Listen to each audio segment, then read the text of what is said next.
C'était en août 2022 quand j'ai posé le pied en Tunisie pour y lancer une bouteille à la mer.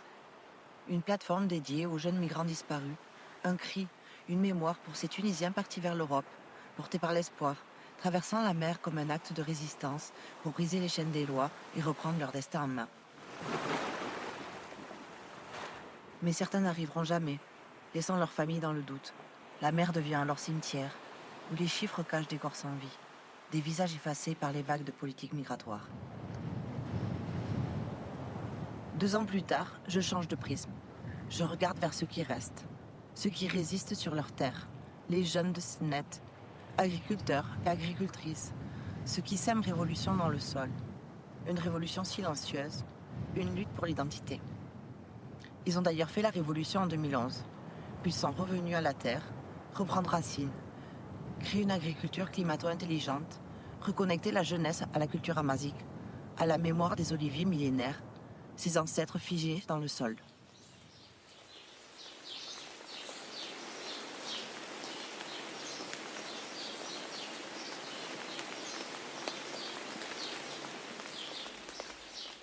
« 18 octobre 2024, il pleut des trombes quand j'arrive à Snedjbel. Les habitants y voient un présage. La veille, les enfants ont invoqué la pluie. Un chant ancien, le Muktango.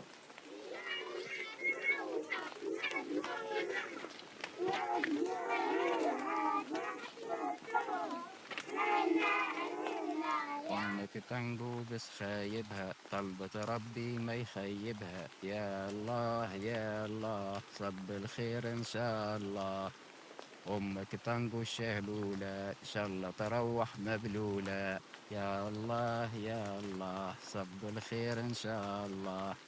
Quand j'étais gamin, là, à Jbel Snet, avec les autres, on fait les tournées dans les ruelles, devant les maisons. Même, je me rappelle, on nous donnait, on tape à la porte de quelqu'un, il nous donne quelque chose, des bonbons.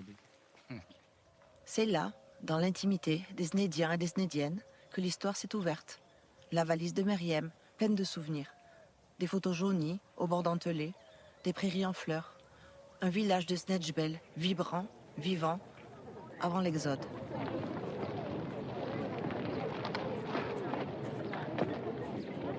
Avant qu'une nouvelle ville ne soit érigée, une gare, une modernité imposée, des vies déplacées. C'était dans les années 60. Et pourtant, certains sont restés. Sur chaque photo, un olivier, planté comme un membre de la famille, résistant au temps, aux sécheresses, aux politiques stériles. Il y a ces photos de studio, au fond exotique, prises chez Monsieur Nahem, le photographe du village. On y voit Asma et ses parents, leur visage figé devant les Alpes immaculées. Mabrouka, drapée de ses habits amazigh, pose fièrement devant un décor de Versailles. L'ailleurs est toujours là, ancré dans l'imaginaire collectif. 3 jeunes posent devant la tour Eiffel. C'était en 1980. Mais leurs racines restent ici, dans ce sol qui refuse de plier. Je demande alors aux plus jeunes de la famille, vous imaginez-vous en Europe? Pitbull et rap en main, ils répondent, non. À la mer, nous préférons notre mère.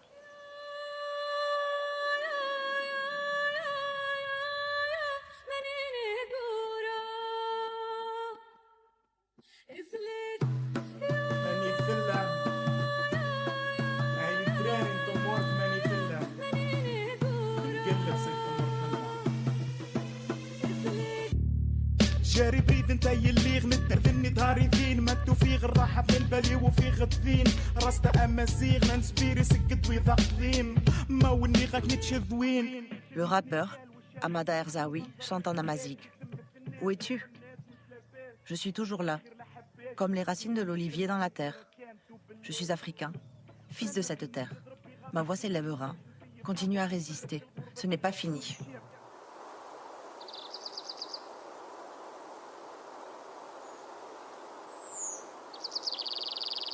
La mémoire se tisse entre le passé et le futur, entre la mer et la terre, entre le départ et l'ancrage. Semer pour survivre, résister pour exister. Les jours qui suivent, nous reconstruirons ensemble ces images, celles du passé se superposant à celles d'aujourd'hui. Deux époques qui se chevauchent, marquées par le changement climatique. Le soleil plus brûlant, la terre plus sèche, mais les racines tiennent bon.